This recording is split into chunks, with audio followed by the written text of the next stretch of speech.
지금부터는 물류센터 시장 분석에 대해서 한번 살펴보도록 하겠습니다. 그 중에서 이번 시간에는 택배에 대해서 같이 한번 살펴보는 시간을 갖도록 하겠습니다.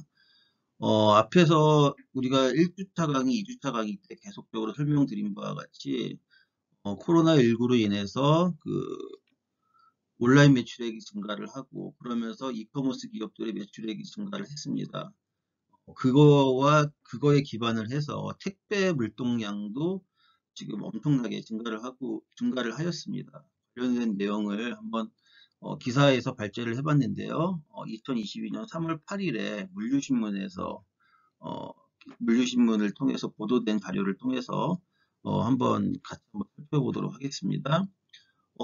여기 먼저 국내 택배 시장 물동량 추이를 한번 살펴보시면요.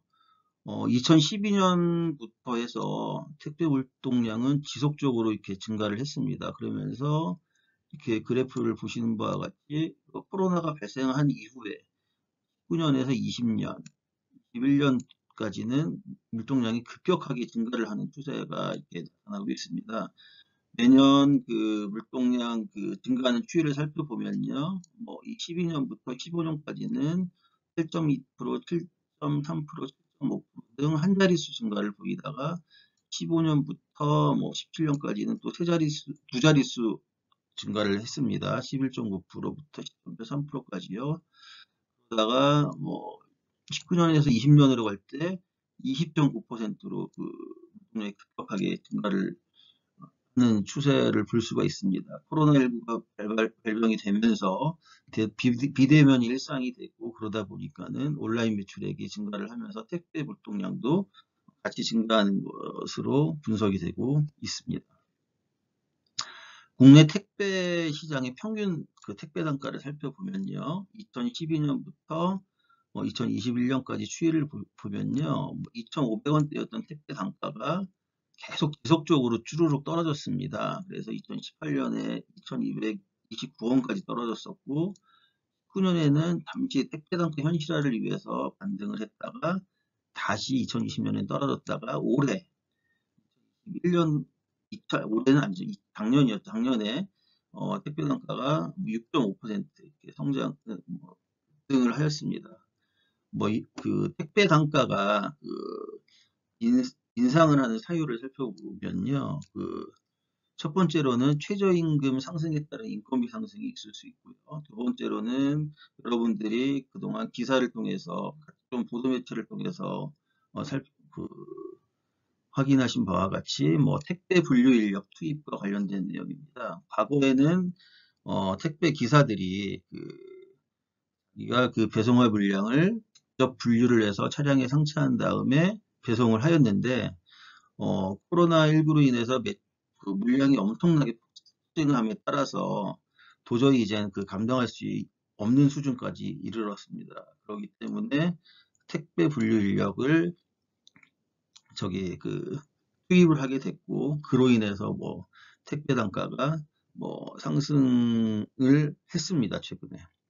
그리고 두 번째로 택배 단가가 인하하는 사유에 대해서 살펴보면요. 첫 번째로는 물량 확보를 위한 추월 경쟁이 있을 수 있습니다. 이 말은 무슨 말이냐면은 택배가 움직일 때는 메인 터미널이 있고 서브 터미널이 있고 해당 영업소들이 있고 배송 차량이 있고 간선 차량이 있고 다양한 것들이 필요합니다. 이런 것들을 인프라라고 볼 수 있는데요. 기본적으로 인프라를 갖춰놓고 이것을 손해가 안 나게 이익이 나게끔 하려고 하면 기본적인 물동량이 있어야 됩니다. 근데 초창기에는 그러한 물동량 확보를 위해서 어쩔 수 없는 추월 경쟁이 필요하게 됩니다. 그렇기 때문에 그러한 물동량 확보를 위한 추월 경쟁으로 인해서 택배 단가가 인하를 할 수 있겠고요. 그리고 두 번째로는 유통사들의 백마진이라고 되어 있습니다.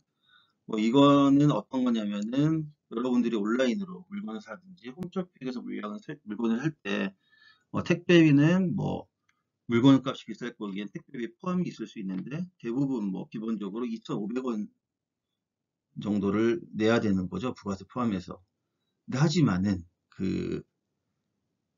유통사들과 또한 그 유통사들의 물량을 취급을 하는 물류기업들이 그 택배사와 계약하는 단가가 사실 그 500원보다 낮은 단가로 계약이 되는 거죠. 왜냐면은 뭐 그 기업들도 그 물류를 운영하기 위해서는 적정한 마진이 필요하기 때문에 택배에서 어느 정도 이익을 남기게 되는 거죠.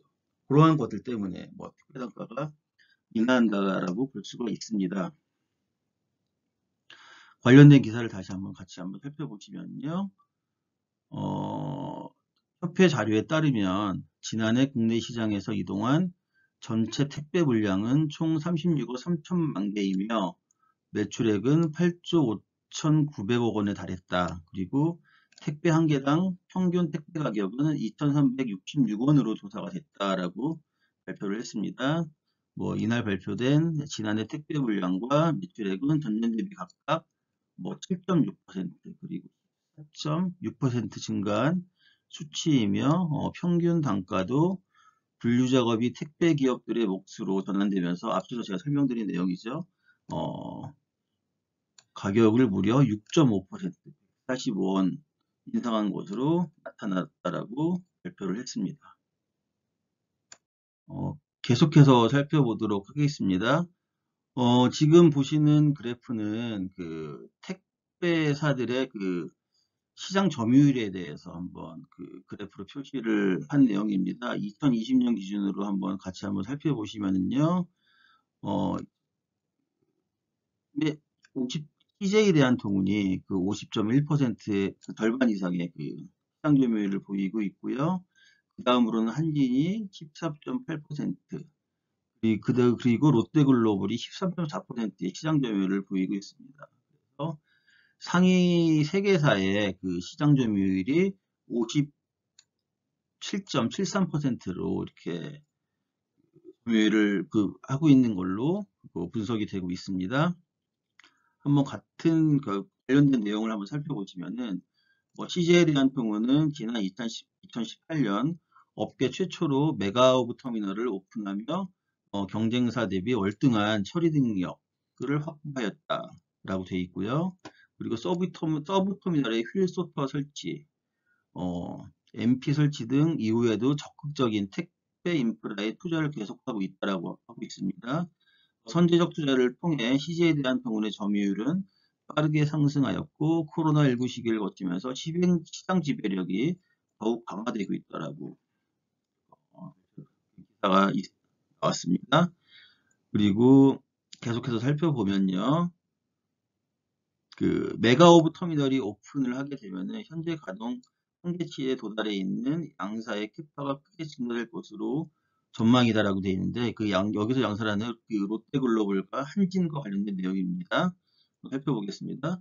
롯데글로벌 로지스는 충북 진천에 연면적 5만 평 규모의 터미널을 신축하고 있고 한진도 기존 대전 터미널 부지에 연면적 4만 5천 평 가량의 그 터미널을 공사 중에 있습니다.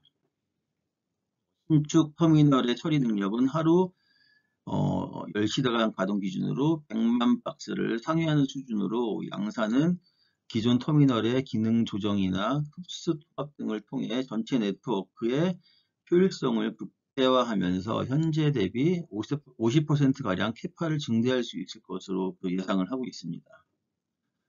2022년에서 2023년 양사의 연이은 초대형 터미널 구축은 택배 시장 수급 측면에서는 일부 부담으로 작용할 수 있을 거라고 합니다. 일시에 늘어나는 캐파를 채우기 위해 업체들이 공격적인 영업에 나서는 경우에 단가 경쟁 등 시장에서 일부 마찰이 발생할 수 있다라고 구도를 하고 있습니다. 앞서 제가 설명드린 내용이죠.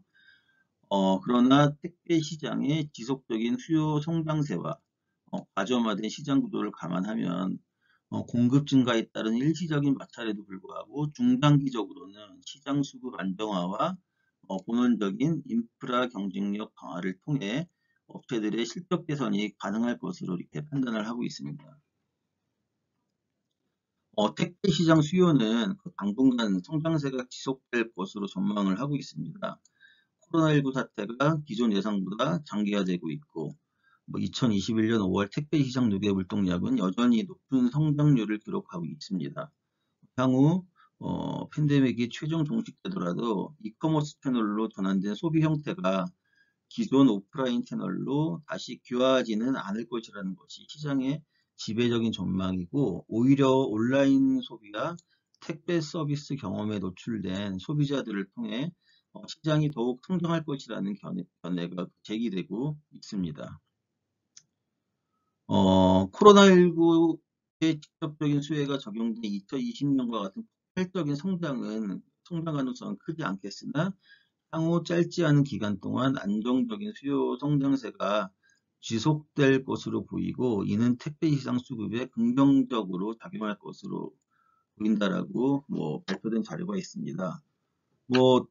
택배 시장이 온라인 매출액 증가로 인해서 택배 시장뿐만 아니라 마찬가지로 물류센터 물류센터 개발 시장도 계속 지속적으로 증가할 것으로 좀 예측이 되고 있는 상황이라고 할 수 있겠습니다.